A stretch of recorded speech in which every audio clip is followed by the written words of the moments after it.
Are you having difficulty understanding how to calculate the patient's liability? Or are you confused about the real differences between copays, coinsurances, and deductibles when you're looking at payment breakdowns? In this video, we're going to look at a few examples on how to calculate patient's liability through the lens of reimbursement. Let's head in.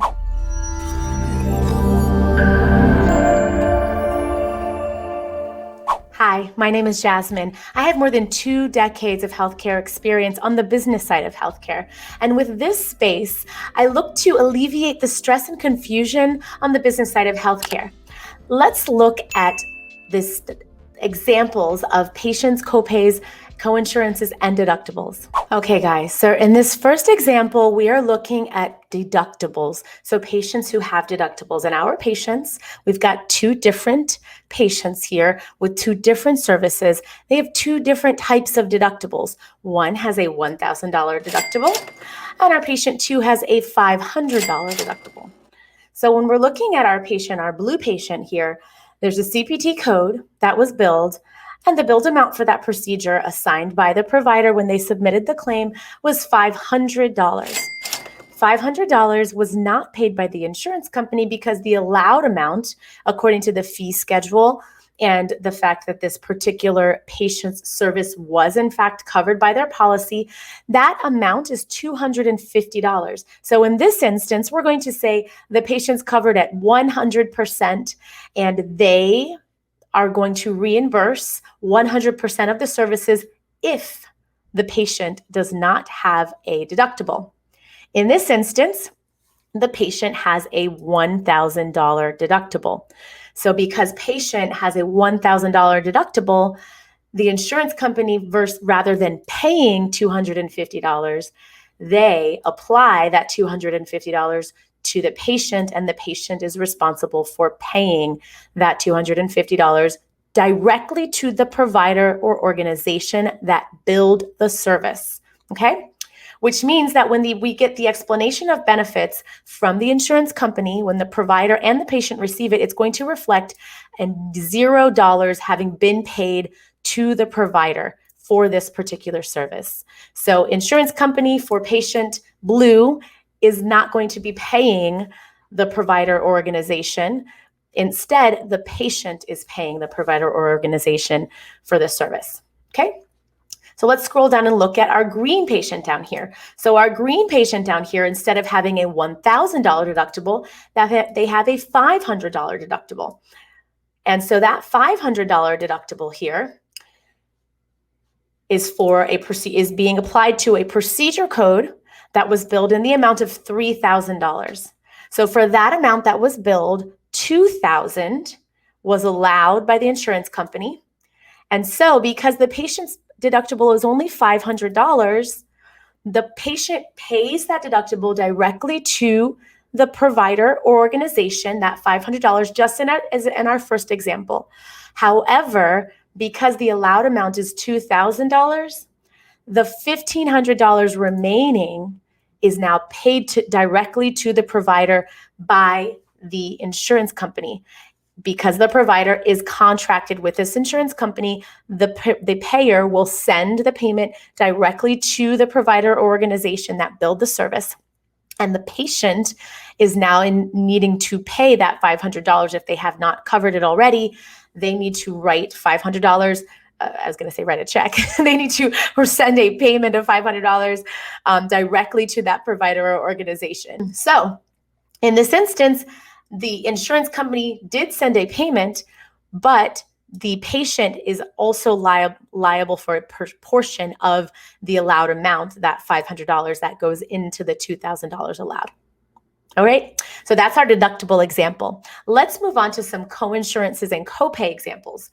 So deductibles are different than copays and coinsurances, and I'm going to link below a video that takes you through the differences between copays, copayments, and deductibles.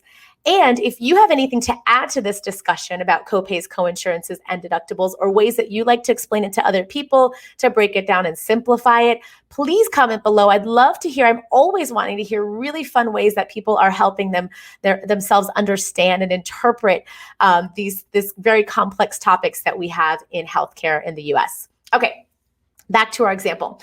So when we're looking at an example of a copay, copays are typically zeros after a flat dollar amount. So patients don't typically have a $10.70 copay, right? Or a $20 or $25.50 copay.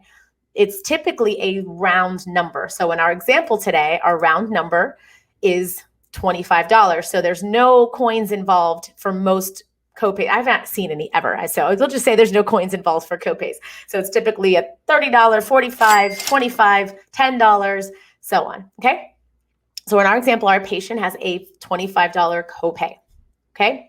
So for this service, $500 was billed, $250 was allowed, no deductible. Patient does not have a deductible. Yay.